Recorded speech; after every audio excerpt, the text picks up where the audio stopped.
study, and play come together on a Windows 11 PC. And for a limited time, college students get the best of both worlds. Get the Unreal College Deal. Everything you need to study and play with select Windows 11 PCs. Eligible students get a year of Microsoft 365 Premium and a year of Xbox Game Pass Ultimate with a custom color Xbox wireless controller. Learn more at windows.com/student offer. While supplies last. Ends June 30th. Terms at aka.ms/collegepc. Expedia and Visit Scotland invite you to come experience the beauty that awaits in Scotland. The sweep of wild coastlines, quiet lochs, and untamed landscapes. Fresh cuisine that feels rooted in the land. Come experience the kind of stillness that stays with you long after you leave. Plan your Scottish escape today at expedia.com/Visit Scotland. I think my story as a woman with diagnosed late is very valuable for parents who are wondering about their own daughter to hear.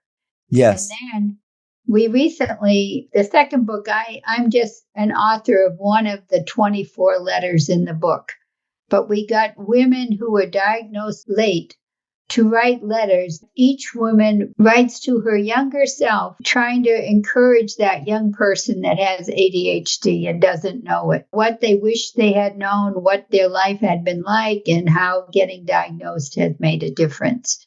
It's important because I think what I've learned is that parents, if a child's depressed, parents can say, oh, that's a serious issue. We better take care of it. Mm-hmm. But if the child is having ADHD, it doesn't rise to that level of concern.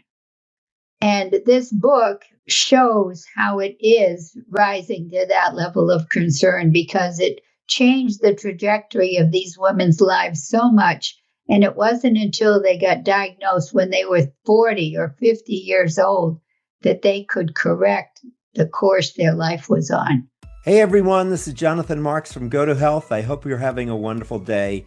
I have a topic that affects quite a number of us, and it's very near and dear to my heart. You may not know this, but for 10 years, I worked with ADHD experts, training primary care physicians on how to diagnose and treat ADHD. We had a very successful program. We trained 33,000 health professionals across the United States about how to screen for, diagnose, and treat ADHD in adults. And because of all the education we provided, we also reached almost 1 million views on YouTube from people who were interested in ADHD in their own lives.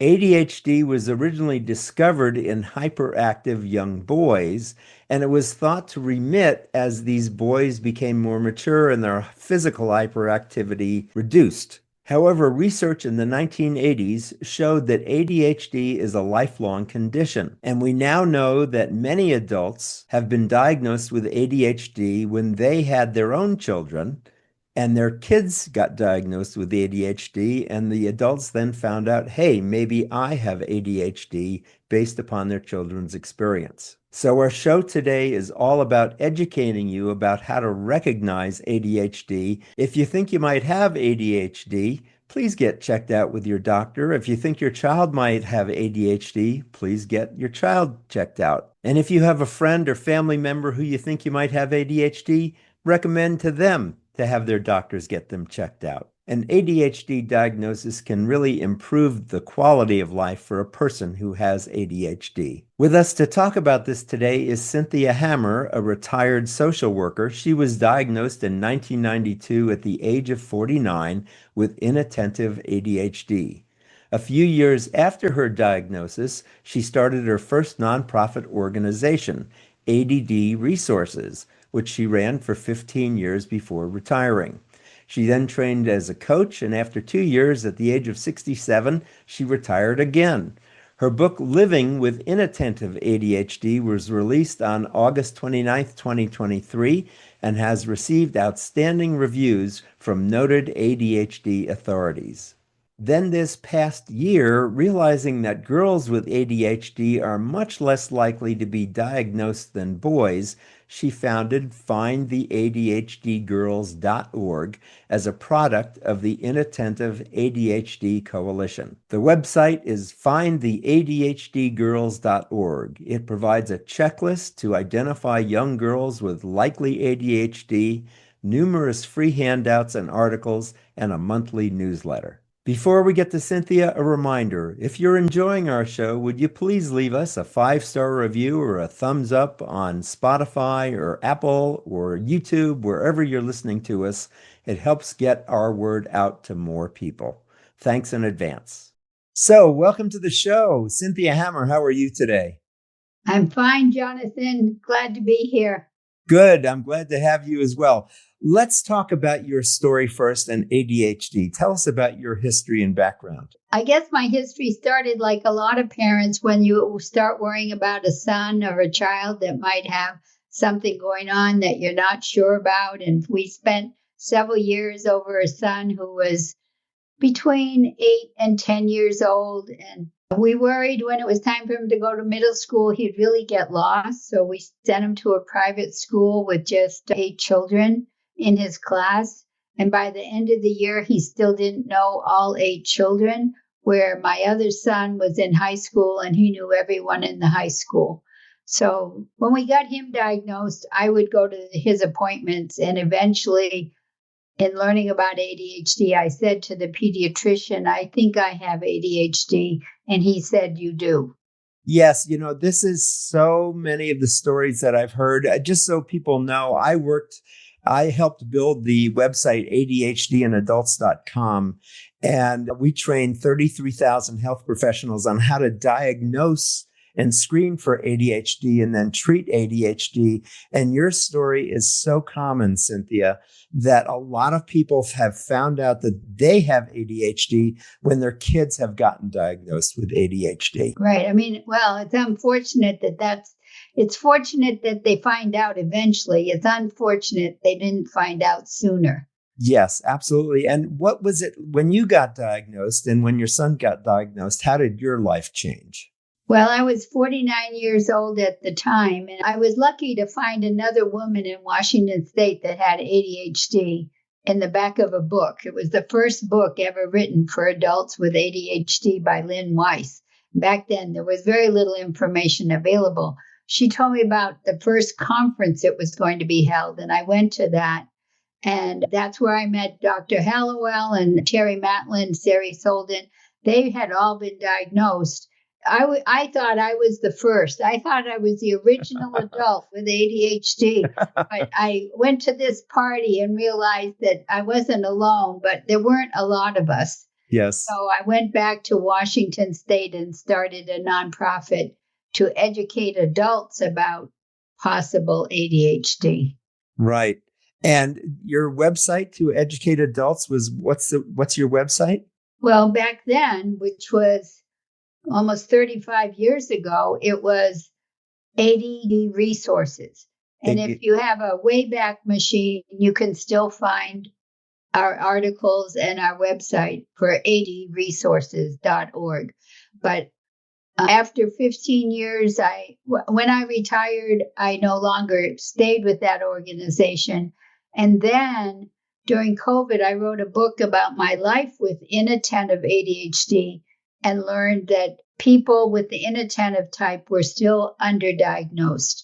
So that's when I started a new nonprofit focused on inattentive ADHD. And then just recently, we created a project to find the ADHD girls. Good. So let me just educate the audience a little bit. There are two major kinds of ADHD. There's the hyperactive ADHD and the inattentive ADHD. And ADHD was originally discovered in young boys who were very hyperactive, and they were put on medication. And as a matter of fact, their hyperactivity somewhat attenuated as they got older and they became more mature. So they were taken off medication. But the research in the 1980s actually showed that ADHD is a lifelong condition. and that people need to be on medication or can benefit from being on medication for their entire lives. And it was only recently, as you're talking about, that there was a second type of ADHD called inattentive ADHD, which was more of a, well, you tell me what it's like. It's more of a spaciness or lack of focus. Tell us what that's like, Cynthia. Well, I think we have a lot in common with the people that are hyperactive. It's just that we don't have that high energy or the physical activities, but we all can be distractible. We all can not be paying attention and listening. But the people that have inattentive, I almost say they're kind of like the reverse. When you think the hyperactive, if you're old school, you'll know about the 78 RPMs, that they run at 78. And those of us that are inattentive, we might run more at 33 RPM. So we come across as slower thinking, more introverted, maybe sometimes shy, not always attuned to what's going on, not overreactive. Like I think of the hyperactive person, they could, be right there making a quick response, but the inattentive would be slower, pondering things more, coming across as more thoughtful. Right. So your project right now is called findtheadhdgirls.org. Yes. I've been to the website. It's a very helpful website. Tell us what kind of services you can provide. Our whole thing is to provide information, valid, accurate information, and helping people to realize how ADHD presents in this younger age group, because they're saying, oh, it's hard to diagnose girls. And I say, no, it's not hard if you know what to look for. So our thing is telling people what to look for, so they're going to get diagnosed at that younger age. And then once they're diagnosed with parents and all, we say we're the place where you can learn about ADHD in young girls and how to help them. So it's like we're trying to provide that whole thing, the how to get them diagnosed, and then how to help them. Got it. So help our audience, how can you start recognizing ADHD in a young child? Well, there's lots of behaviors that show up, and we have a checklist on our website. It was developed based on the DSM. It was based on that, but it was enhanced with more things from a DIVA-5, which is something that was developed in the Netherlands, and also input from some physicians and psychologists who work a lot with young girls.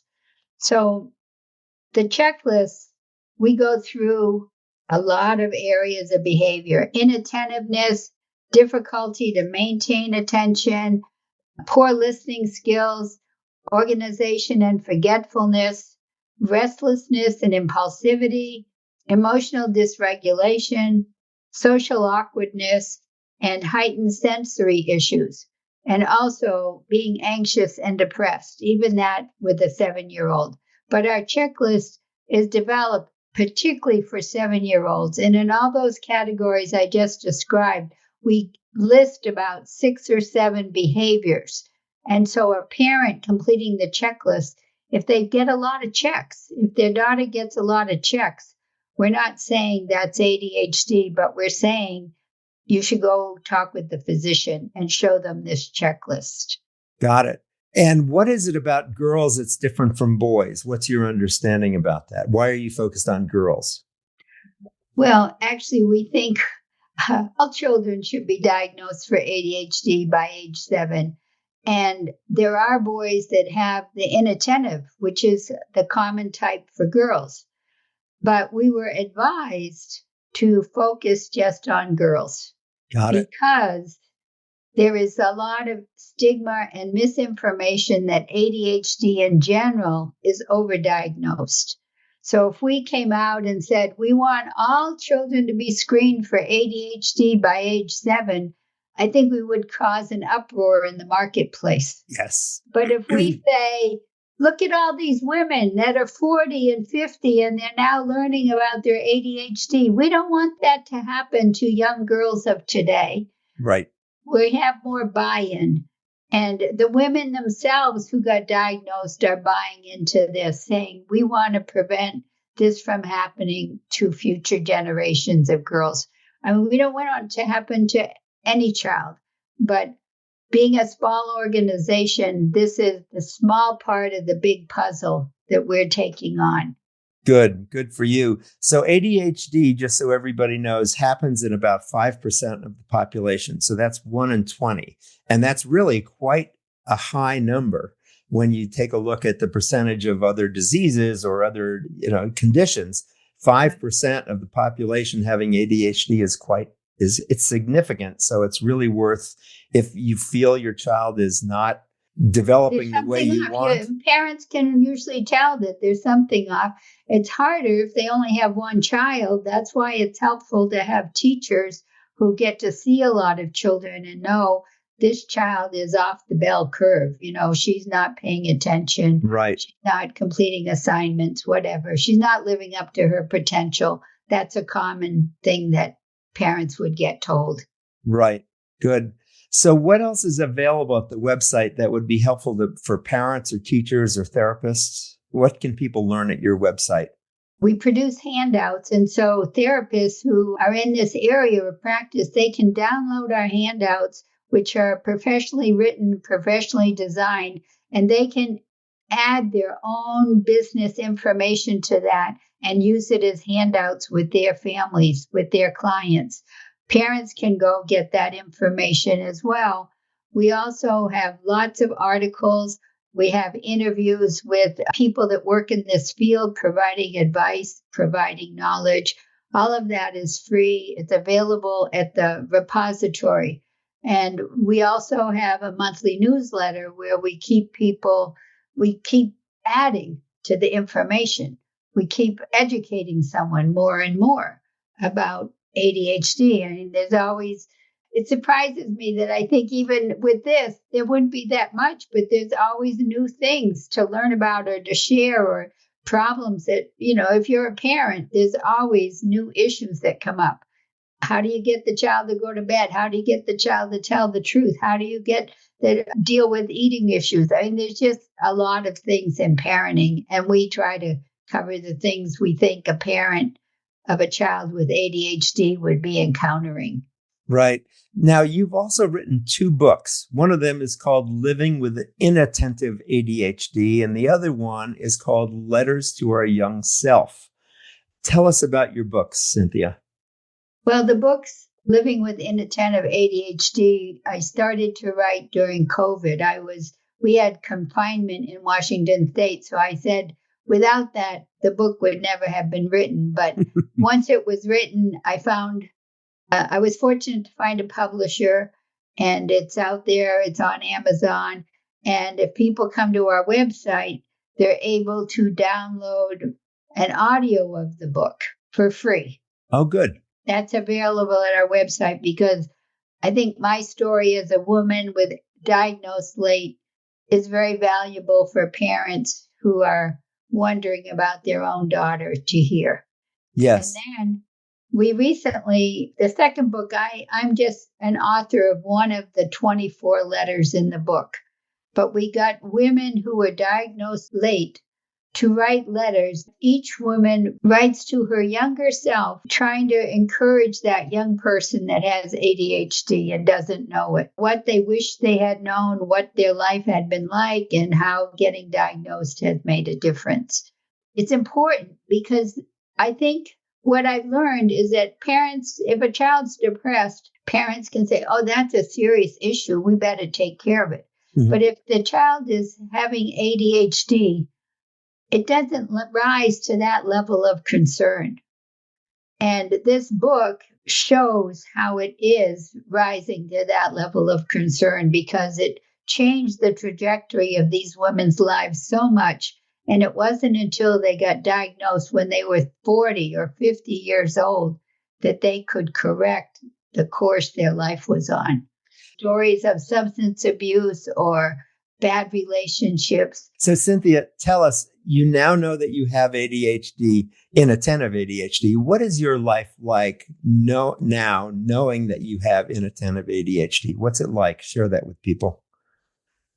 Well, I've known for over 35 years. And so I'd say for the first year or more, I didn't realize I was depressed and grieving. I just woke up one day and knew that I was.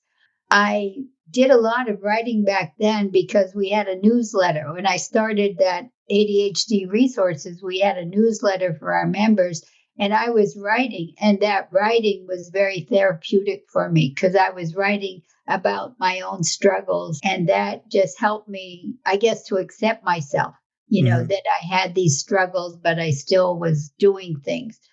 I have to say that now that I'm retired, I hardly notice ADHD at all because the less you expect of yourself, combined with maybe the more strategies you have put in place, the ADHD is not in my forefront at all. I don't think about it. ADHD can be diagnosed with 18 symptoms. It can be diagnosed with as few as 5. So I always said I thought I had a mild case of ADHD, but it was bad enough. Mm-hmm. So there are other people, I think, who have more symptoms, more severe symptoms, and it's impacting their lives to a greater degree. It might be harder for them to get to the point where they say, I'm content and happy with my life. Mm-hmm. But that's where I am. Before you retired, Cynthia, what kind of work did you do? Well, I trained as a social worker. So when you were working, I just want you to give people a flavor. When you were working, you had the pressures of everyday life and you were dealing with inattentive ADHD. What was that like? I mean, you said that you don't notice it so much now that you're retired, but what was it like when you were working? Well, so back then, I remember when I worked, I would get a paycheck. I hadn't set up automatic deposit, or they didn't offer it, but I was often losing my paycheck and asking for it again, or, even forgetting that I had it and needing it again. I would be on Ritalin, which back then you needed to take every 4 hours, and I would leave home and forget to take it. So eventually I learned to have some more at my workplace. I have a vivid memory, which I wrote about in the book, of the first time I took Ritalin, and my job was, if someone new came into the facility, I would give them a tour. And I was in the middle of that particular day. I had to go pick up my son at 2:00. And when I started the tour, I told them that. And when it was 2:00, I actually remembered and told them I had to leave. And that was like a first time experience, because typically with ADD, you get involved in something, you forget everything else. You are totally involved in what you're involved in. And I wouldn't have remembered I had this other commitment. That was like, a real, I guess it made me value my Ritalin. And so then I went on a bike ride across part of the States with my sister. When she read my book about inattentive ADHD, she wasn't aware of all my struggles. Mm-hmm. People are aware, but they don't attribute it to ADHD. They say it's your personality, you're just flaky, you're, a little bit weird or whatever. Right. So she wasn't aware. So when I asked her, well, what do you remember about me? She said, well, I remember on a bike trip, you were telling me how much your medicine was helping you. And then you remembered you hadn't brought it. Oh on the bike trip. Right. Oh, dear. So, Cynthia, you've just described something that I want to share with people, which is that experiences of ADHD, you can either be very spacey and inattentive, or as you were just describing, you can be so focused on what you're doing that you block out everything else that's going on and really don't have much connection with the world around you. So it can really vary between those two things. Right. Yes. Yeah. And another example of that is if I was reading a book and my children were calling me for something, I wasn't even hearing them. So they would come and wave their hand in between my eyes and the book to get my attention. Yes. Got it. Good. So, Cynthia, what question haven't I asked that you would like me to ask? Or what big message would you like to leave with people today? Well, I guess I don't think it's okay that girls get diagnosed at 12 or 18. And I'm trying to move that acceptance point. They need to be diagnosed at 7 because the more years they live without knowing, the more self-esteem damage they are doing to themselves. It becomes harder to unwrap your ADHD and thrive from it if you have this stuff on top that you have to deal with first. So the earlier you get diagnosed, the better everything is going to be. And people say, which I agree, that having ADHD is not the problem. Not knowing is the problem. I couldn't have said it better. Wonderful. Cynthia, I'm so glad you came on the show today. Thanks for being with us today. Thank you, Jonathan. Best Good. wishes. Good. Thank you. And we've been talking with Cynthia Hammer. She is the founder behind findtheadhdgirls.org.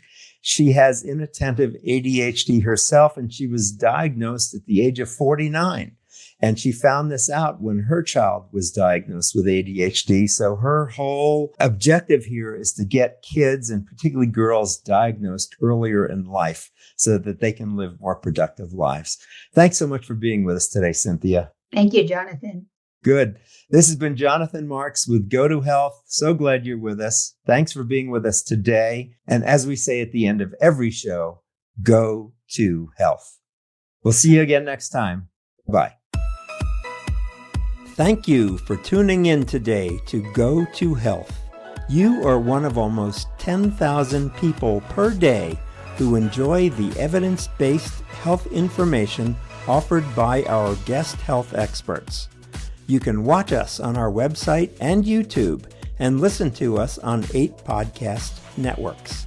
Be sure to join Jonathan Marks in our upcoming shows each week. If you like our show, please share this episode with your friends and colleagues. You can subscribe to the show, join our email list, send us feedback, browse through the online store, and view our library of over 150 shows at gotohealthmedia.com. See you next time, and remember to elevate your life with Go to Health.